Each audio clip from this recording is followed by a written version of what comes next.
آج کے پاس پردے میں آ کے حضور کے معاملات پوچھتے ہیں تو وہ نبی اسلام تو ایک نارمل زندگی گزار رہے تھے. آپ رات کو سوتے بھی تھے, آپ نفلی روزہ رکھتے بھی تھے, نہیں بھی رکھتے تھے. تو بخاری مسلم کے الفاظ ہیں, انہوں نے نبی الاسلام کی عبادت کو ہلکا جانا اور پھر آپس میں گفتگو کرتے ہوئے کہا کہ اللہ کے نبی تو بخشے بخشائے ہیں, ان کو کیا ضرورت ہے. ایک نے کہا کہ میں پوری زندگی شادی نہیں کروں گا, صرف اللہ اللہ کروں گا. دوسرے نے کہا کہ میں روزانہ روزہ رکھوں گا, اور تیسرے نے کہا کہ میں روزانہ پوری رات جاگا کروں گا. یہ کہتے ہیں 40 سال تک عشاء کے وضو سے فجر اے تکیو کیوں ہوتا ہے انہاں نال, یہ چلے گئے. یہ باتیں کر کے وہ وہاں پہ گئے تو نبی اسلام کی زوجہ محترمہ جو تھی انہوں نے سن لیا, اور جب حضور واپس آئے تو انہوں نے کہا کہ جی وہ آپ کے چیتے آئے تھے یہ دعوے کر کے گئے. حضور نے کہا بلاؤ ان کو. بسم اللہ الرحمن الرحیم. السلام علیکم. جی دوستو, آپ نے دیکھا اور سنا بخاری مسلم سے حدیث سنا رہا ہے, اور کس انداز سے کہ یہ آپ کے چیتے آئے تھے, نعوذ باللہ من ذالک. یہ حدیث پڑھنے اور پڑھانے کا انداز ہرگز نہیں رہا. محدثین کرام جب حدیث پڑھتے تھے تو ان کے رنگ تبدیل ہو جاتے تھے بڑے ادب کے ساتھ. امام مالک رحمۃ اللہ علیہ صاف لباس پہن کے, خوشبو لگا کے, امامہ پہن کے آپ بڑے جاہ و جلال کے ساتھ آ کے بیٹھتے تھے کہ میں نبی صلی اللہ تعالیٰ علیہ وآلہ وسلم کی تمہیں حدیث سنانے والا ہوں. یہ کس انداز سے حدیث بیان کر رہا ہے, جس طرح ایک چوراہے پہ ایک لوفر آدمی بیٹھ کے باتیں نہیں کرتا. آپ حدیث سنا رہے ہیں, ادب احترام آپ کو آنا چاہیے. آپ حدیث سنا رہے ہیں, کوئی عام بات نہیں ہے جس انداز سے آپ بات کر رہے ہیں. آگے میں آپ کو دکھاتا ہوں, یہ لوگوں کو ہنسا رہا ہے. چیتے آئے تھے جناب, تکیو انہوں نال کی ہوندا جو عشاء کے وضو سے فجر کی نماز پڑھتے ہیں. میں آپ کو دکھانے والا ہوں, اس کے دل میں بغض اولیاء ہے, اس میں یہ مر رہا ہے. آپ کو دکھانے والا ہوں کہ صحابہ کرام علی مردوان کا یہ عمل تھا, محدثین کا عمل تھا, بخاری مسلم کے راویوں کا یہ عمل تھا, حضرت انس بن مالک کے شاگرد اور امام بخاری اور امام مسلم کے دادا استادوں کا یہ عمل تھا, امام احمد بن حنبل رحمۃ اللہ علیہ کے استاد کا یہ عمل تھا. آگے میں آپ کو دکھانے والا ہوں. صرف آپ کو یہاں یہ بتانا مقصود ہے کہ دیکھیں یہ حدیث سننے اور سنانے کا یہ طریقہ ہرگز نہیں ہوتا. اس طرح محدثین اور جو اساتذہ ہوتے حدیث پڑھانے والے یہ انداز کبھی نہیں اپناتے. بد بھی بد اخلاقی اور چھوکرے پن والا یہ انداز ہے. بخاری مسلم کے الفاظ ہیں, بلایا گیا آپ, میں اللہ کی قسم میں تم سے زیادہ اللہ کا تقوی رکھتا ہوں. یہ پہلا جملہ یہ چھکا تھا.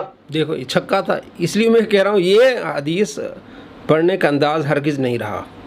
یہ جو نیا ایک طریقہ آئے گا, یہ چھکا تھا. اچھا جی, کہ تم تقوی اور نیکوکاری یہ سمجھتے ہو کہ یہ حرکتیں کرو گے, یہ حرکتیں اور مجھ سے زیادہ کوئی نیک ہو سکتا ہے؟ میں اللہ کا پیغمبر ہوں, میں تم سے زیادہ اللہ کا تقوی رکھتا ہوں. میں نفلی روزے رکھتا بھی ہوں, چھوڑ بھی دیتا ہوں. میں رات کو آرام بھی کرتا ہوں اور اٹھ کے نماز بھی پڑھتا ہوں. یعنی ایک نارمل لائف گزار رہا ہوں, اور میں نے بیویاں بھی رکھی ہوئی ہیں, نکاح کیے ہوئے ہیں. پھر آپ نے فرمایا فمن رغب عن سنتی, جس نے میری سنت کو چھوڑ دیا. ویسے عموماً بولا جاتا ہے نکاح سنتی, وہ بھی حدیث کے الفاظ اس میں تو نہیں ہے, ابن ماجہ میں ایک روایت موجود ہے, لیکن اس میں امپلائڈ ہے کہ تینوں چیزوں کے بارے میں آپ نے مشترکہ کہا کہ فمن رغب عن سنتی, جس نے میرے طریقے کو چھوڑ دیا. یعنی میرے طریقے میں تینوں چیزیں, کہ نکاح کرنا چھوڑ دیا, یا اس نے روزانہ جاگنا شروع کر دیا, عشاء کے وضو سے 40 سال تک فجر پڑھنی شروع کر دی, میرے لیے فارغ جی وہ فارغ ہو گیا. اب آپ خود اندازہ لگا رہے ہیں کہ سامنے اس نے بخاری رکھی ہے. امام بخاری رحمۃ اللہ علیہ کے بارے میں آتا ہے کہ آپ نے شادی نہیں کی, تو امام بخاری فارغ ہو گئے. امام نووی رحمۃ اللہ علیہ نے شادی نہیں کی, وہ بھی فارغ ہو گئے جناب. اس طرح جاہل لوگ جب آپ کو حدیثیں سنائیں گے تو یہ تو پھر سارے امام فارغ کر دیں گے.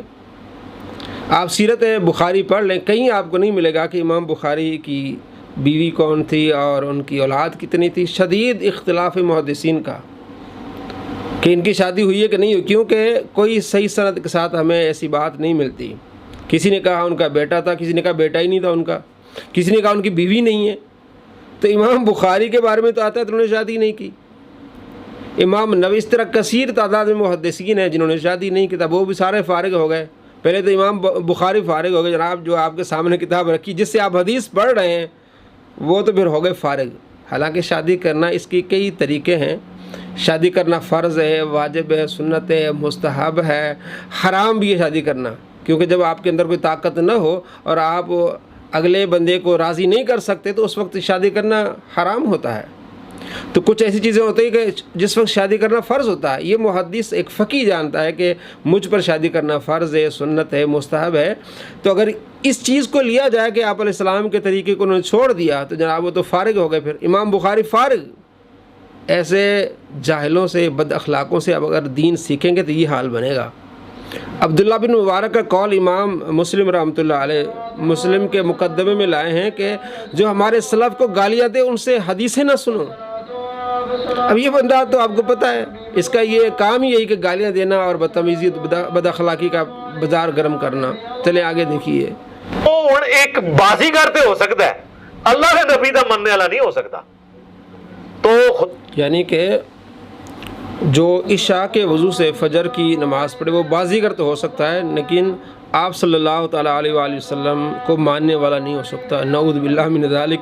یہ ہوتے ہیں سب سے بڑے جاہل۔ آگے بھی آپ کو دکھانے والا ہوں بڑے حوالے، معتبر ترین حوالے آپ کو دکھانے والا ہوں۔ خدا کے لیے اپنے بزرگوں کو بے عزت ہونے سے بچائیں۔ یہ فضیلت نہیں ہے، یہ اگر ان کی بزرگی کو اگر کوئی ختم کرنے والی چیز ہے وہ یہ ہے کہ 40 سال تک عشاء کے وضو سے فجر پڑھتے تھے۔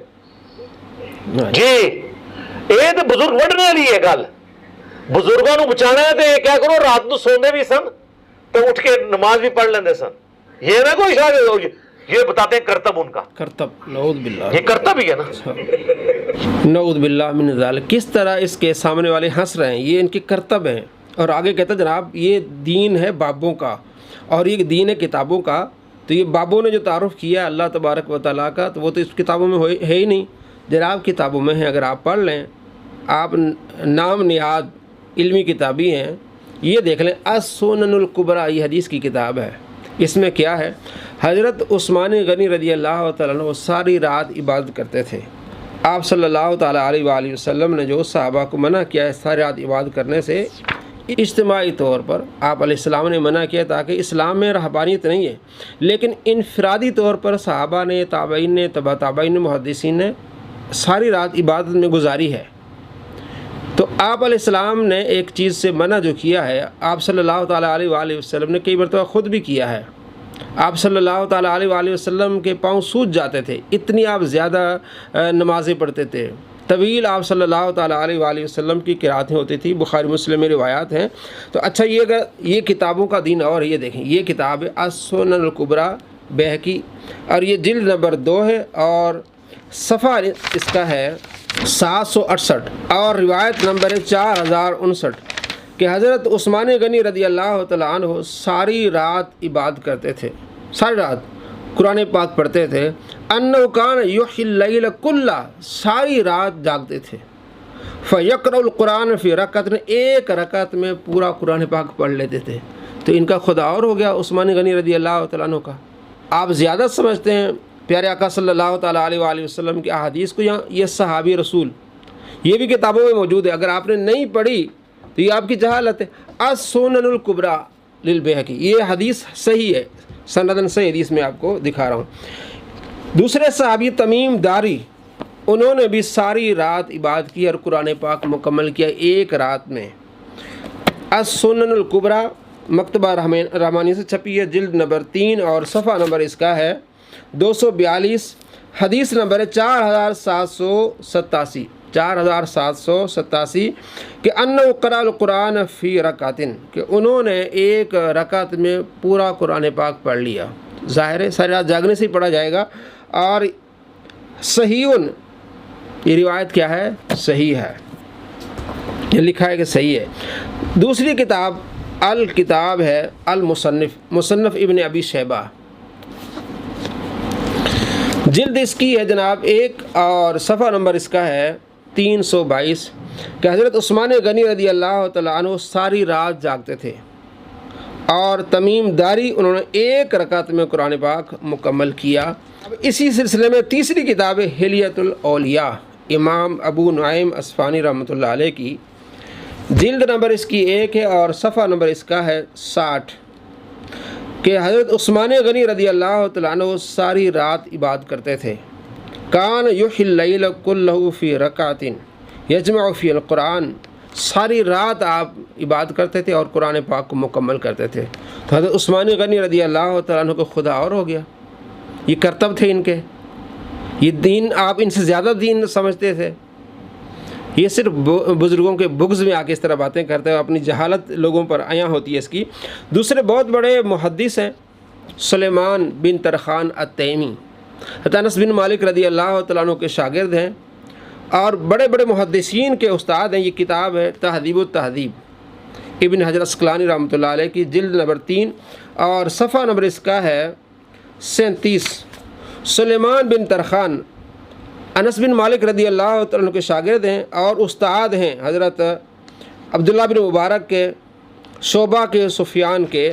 ان کا عمل کیا تھا؟ ابن سعد کہتے ہیں کہ وہ سکہ تھے، بہت زیادہ حدیثیں انہیں یاد تھی اور بہت زیادہ عبادت کرتے۔ وکان یصلی اللیل کلہ بوضوء عشاء الآخرہ، ساری رات نماز پڑھتے تھے اور عشاء کے وضو سے فجر کی نماز پڑھتے تھے، اور حضرت علی رضی اللہ تعالیٰ سے بہت زیادہ محبت کرتے تھے۔ صفحہ نمبر 37 اور صفحہ نمبر 38۔ اب آئیے اس سلسلے میں دوسری کتاب حلیۃ الاولیاء، جلد نمبر 3 اور صفحہ نمبر اس کا ہے 28۔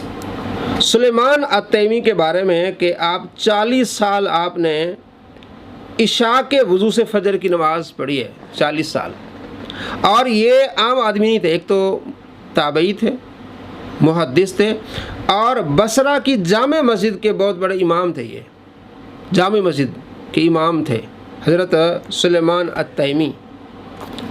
یہ کتاب ہے حلیۃ الاولیاء، جلد نمبر 3 اور صفحہ نمبر اس کا ہے 28، آپ دیکھ سکتے ہیں صفحہ نمبر 28۔ اس سلسلے میں تیسری کتاب ہے سیر اعلام النبلاء۔ سلیمان التیمی رحمۃ اللہ علیہ کے بارے میں انہوں نے لکھا ہے کہ کتنے بڑے محدث تھے، بخاری مسلم کے راوی ہیں۔ آپ نکالیں سامنے سے ہٹائیں کتابیں بخاری مسلم، جو بخاری مسلم میں روایت آپ پڑھ رہے ہوتے ہیں وہ انہی سے جاری ہوتی ہیں، انہی محدثین نے لکھی ہیں اور روایت کی ہیں، تو آپ ان سے زیادہ جانتے ہیں۔ انہیں پتہ کہ انفرادی طور پر عبادت کی جا سکتی ہے، آپ علیہ السلام نے جو منع کیا ہے، رہبانیت کو منع کیا ہے اور اجتماعی طور پر اس چیزوں سے منع کیا ہے، آپ علیہ السلام نے خود بھی کیا ہے، صحابہ نے کیا ہے اور تابعین نے کیا ہے۔ اور حضرت سلیمان بن ترخان تابعی جو حضرت انس بن مالک رضی اللہ تعالیٰ کے شاگرد ہیں، اور ان کا بیٹا ہے معتمر، وہ بھی بہت بڑا محدث ہے، بخاری مسلم کا راوی ہے۔ کہتے ہیں کہ یہ دونوں باپ اور بیٹا مسجدوں میں چکر لگایا کرتے تھے، یدوران باللیل فی المساجد، رات کو کبھی اس مسجد میں کبھی اس مسجد میں جاتے تھے اور وہاں جا کے مسجد میں نمازیں پڑھتے تھے۔ اور اس کے بارے میں صفحہ نمبر 423 پہ آتا ہے، جریر بن عبد الحمید بہت بڑے محدث ہیں، وہ کہتے ہیں کہ رقبہ بن مسکلہ نے مجھے کہا کہ میں نے رات کو اللہ تبارک و تعالیٰ کو خواب میں دیکھا، رأیت رب العزت فی المنام، رب العزت کو میں نے خواب میں دیکھا، فقال، اللہ تبارک و تعالیٰ فرمایا کہ ہم نے سلیمان التیمی کے لیے بہت اچھا ٹھکانہ بنا کے رکھا ہے۔ کیوں؟ اس لیے کہ صلی علیہ الفجر بوضوء العشاء 40 سنہ، کہ اس نے فجر کی نماز عشاء کے وضو سے پڑھی 40 سال، اس لیے ہم نے اس کے لیے بہترین ٹھکانہ بنا کے رکھا ہے۔ رقبہ بن مسکلہ تبع تابعی، وہ کہتے ہیں کہ یہ میں نے خواب میں دیکھا، اور ایک تو پتہ چلا کہ اللہ تبارک و تعالیٰ کے دیدار خواب میں ہو سکتا ہے، اور اس کو مرزا کے بابا جی نے بھی مانا ہے کہ ہاں بالکل یہ جو خواب ہے ٹھیک ہے۔ اور ان کی کتاب مرزا کے بابا کی توضیح الاحکام، اس میں لکھتے ہیں کہ رقبہ بن مسکلہ نے جو خواب میں اللہ تبارک و تعالیٰ کا دیدار کیا کہ میں نے خواب میں رب تبارک و تعالیٰ کو دیکھا تو رب تبارک و تعالیٰ نے فرمایا مجھے اپنی عزت کی قسم میں سلیمان التیمی کو بہترین ٹھکانہ عطا کروں گا۔ کہتے ہیں یہ کتاب الثقات میں بھی ہے، اور دوسری کتاب جو میں نے آپ کو سیر اعلام النبلاء اور حلیۃ الاولیاء اور دوسری کتب میں یہ موجود ہے۔ سند صحیح سند ہے، اور نبی صلی اللہ تعالیٰ علیہ وآلہ وسلم کا امتیوں کے ایسے خواب ظنی ہوتے ہیں جن سے حجت قائم نہیں ہو سکتی، لیکن بطور مبشرات حق کی تائید میں سلف صالحین کے خواب پیش ہو سکتے ہیں، ان کے سند اگر صحیح ہو تو یہ ایک تو مانے کہ اللہ تبارک و تعالیٰ کا خواب میں دیدار ہو سکتا ہے۔ دوسرا، سلیمان التیمی جنہوں نے 40 سال عشاء کے وضو سے فجر کی نماز پڑھی، اللہ تبارک و تعالیٰ ان سے راضی ہوا اور ان کے لیے بہترین ٹھکانہ اللہ تبارک و تعالیٰ نے بنایا ہے۔ سلیمان التیمی اب یہ محدث ہیں، اب کہتے ہیں بزرگوں کو وڈھنے والی چیز ہے، پھر وڈھو ان کو، پھر یہ ہٹاؤ، یہ تو بخاری مسلم کے راوی ہیں سلیمان التیمی۔ اب دوسرے امام یزید بن ہارون، بہت بڑے محدث ہیں یہ بھی، یزید بن ہارون، وہ بھی ساری رات عبادت کرتے تھے، 40 سال تک انہوں نے عشاء کے وضو سے فجر کی نماز پڑھی ہے۔ یہ کتاب تاریخ بغداد، خطیب بغدادی رحمۃ اللہ علیہ کی کتاب ہے، جلد نمبر اس کی ہے 14 اور صفحہ نمبر اس کا ہے 343 کہ یزید عشاء کی نماز پڑھتے تھے اور پھر اسی وضو سے فجر کی نماز پڑھتے تھے، اور یہ عمل آپ نے 40 سال کیا۔ مرزا صاحب وڈو پھر ان کو، یہ امام بخاری کے دادا استاد ہیں، امام احمد بن حنبل کے استاد ہیں یزید بن ہارون۔ دیکھ لیں آپ، کبھی کتابیں پڑھ لیا کریں، علمی کتابیں لیبل لگانے سے کوئی علمی کتابیں نہیں بن جاتا۔ امام احمد بن حنبل کے استاد ہیں، علی بن مدینی کے استاد ہیں، اور ابو بکر ابن ابی شیبہ ان کے استاد ہیں، یعنی امام بخاری کے دادا استاد ہیں۔ اسی سلسلے میں دوسرا حوالہ ہے سیر اعلام النبلاء سے، جلد نمبر 7 صفحہ نمبر اس کا ہے 204 کہ یزید بن ہارون جو بخاری مسلم کے راوی ہیں، امام احمد بن حنبل رحمۃ اللہ علیہ کے استاد ہیں، ابو بکر ابن ابی شیبہ کے استاد ہیں، علی بن مدینی کے استاد ہیں، یعنی امام بخاری کے دادا استاد ہیں یزید بن ہارون۔ وہ 40 سال آپ نے عشاء کے وضو سے فجر کی نماز پڑھی ہے، 40 سال عشاء کے وضو سے فجر کی نماز۔ مرزا صاحب آپ ان کو کہیں کہ یہ بے ایمان ہو گئے، کیونکہ آپ کا یہ کہنا ہے کہ آپ صلی اللہ تعالیٰ علیہ وآلہ وسلم کو ماننے والا جو ہے وہ یہ عمل نہیں کر سکتا، یعنی کہ یہ آپ علیہ السلام کو نہیں مانتے تھے۔ یہ یزید بن ہارون بہت بڑے محدث ہیں، بخاری مسلم میں کئی ان سے روایات ہیں۔ اگلے بہت بڑے محدث ہیں امام اوزاعی رحمۃ اللہ علیہ، جو امام ابو جعفر الباقر رحمۃ اللہ علیہ کے شاگرد ہیں، امام باقر رحمۃ اللہ علیہ کے شاگرد ہیں، عطا بن ابی رباح کے شاگرد ہیں، اور امام زہری کے استاد ہیں، امام مالک کے استاد ہیں اوزاعی، بخاری مسلم کے راوی، بہت بڑے محدث ہیں امام اوزاعی رحمۃ اللہ علیہ۔ وہ بھی راتوں کو جاگتے تھے اور عبادت کرتے تھے، ساری رات عبادت کرتے تھے۔ یہ سیر اعلام النبلاء جلد نمبر 6 صفحہ نمبر اس کا ہے 69۔ ساری رات عبادت میں گزارتے تھے، صبح تک آپ عبادت میں مشغول ہوتے تھے۔ یہ آپ کا ہمیشہ عمل رہا ہے امام اوزاعی رحمۃ اللہ علیہ کا۔ تو آپ کا کیا کہنا ہے اب ان محدثین اور صحابہ کے بارے میں جو عشاء کے وضو سے فجر کی نمازیں پڑھ رہے ہیں؟ آپ تو اولیاء کرام کے بغض میں اتنا آگے چلے گئے کہ یہ کرتب دکھا رہے ہیں، یہ آپ صلی اللہ تعالیٰ علیہ وآلہ وسلم کو ماننے والے نہیں۔ آپ بس اگر آپ ان کی بزرگی بچانی ہے تو آپ یہ کہہ دیں کہ جناب وہ سوتے بھی تھے، یہ تو بزرگ وڑھنے والی چیز ہے، اور میں کتابی ہوں، علمی کتابی ہوں، نام بابی ہوں۔ یہ سارے بابے تھے، انہوں نے اللہ تبارک و تعالیٰ کا وہ تصور اور وہ اوصاف پیش کیے ہیں جو اللہ تبارک و تعالیٰ کے تھے نہیں، اور جو آپ باتیں کرتے ہیں تو نکالے سارے محدثین کو بخاری مسلم سے، پھر آپ کی کیا رہے گی بخاری مسلم؟ تو بخاری مسلم کے دادا استاد کا عمل یہ ہے، امام احمد بن حنبل، امام مالک کے استاد کا عمل یہ ہے، حضرت انس بن مالک رضی اللہ تعالیٰ کے شاگرد خاص سلیمان تیمی کا عمل یہ ہے، حضرت عثمان غنی رضی اللہ تعالیٰ ساری رات جو عبادت کر رہے ہیں، تمیم داری صحابی ساری رات عبادت کر رہے ہیں۔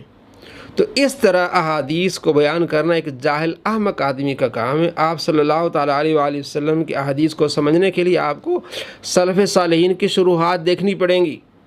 مرزا جی آپ کے بابا جی کہتے ہیں کہ آپ کو دین سیکھنا ہے سلف صالحین سے، آپ حدیث سمجھیں سلف صالحین سے۔ اگر آپ سلف صالحین سے حدیث نہیں سمجھتے، محدثین سے نہیں سمجھتے، اپنی لگاتے ہیں، تو آپ بہت جلد وہاں ٹھکانے پر پہنچ جائیں گے جہاں ہمیشہ جہنمی رہتے ہیں۔ اللہ تبارک و تعالیٰ آپ کو ہدایت دے۔ آپ جو زبان استعمال کریں یہ ساری زبان محدثین پر بھی آ رہی ہے، یہ ساری رات عبادت کرتے رہے ہیں۔ سلیمان التیمی معتبر ان کا بیٹا بھی، وہ راتوں کو آپ اپنے والد کے ساتھ کبھی اس مسجد میں کبھی اس مسجد میں، اور اللہ تبارک و تعالیٰ کا دیدار ہو رہا ہے تبا تابعی کو۔ آپ کے بابا جی لکھ رہے ہیں کہ سند اس کی صحیح ہے کہ اللہ تبارک و تعالیٰ فرماتا ہے کہ یہ بندہ سلیمان التیمی عشاء کے وضو سے جو فجر کی نماز پڑھ رہا ہے، میں نے اس کے لیے اچھا ٹھکانہ تیار کر رکھا ہے۔ تو آپ تو کہتے ہیں کہ اللہ تبارک و تعالیٰ کا دیدار ہی نہیں ہوتا، یہ تو بڑا بلنڈر ہے۔ تو سب سے بڑے بلنڈر کرنے والے آپ کے ابا جی ہو گئے پھر۔ السلام علیکم ورحمۃ اللہ وبرکاتہ۔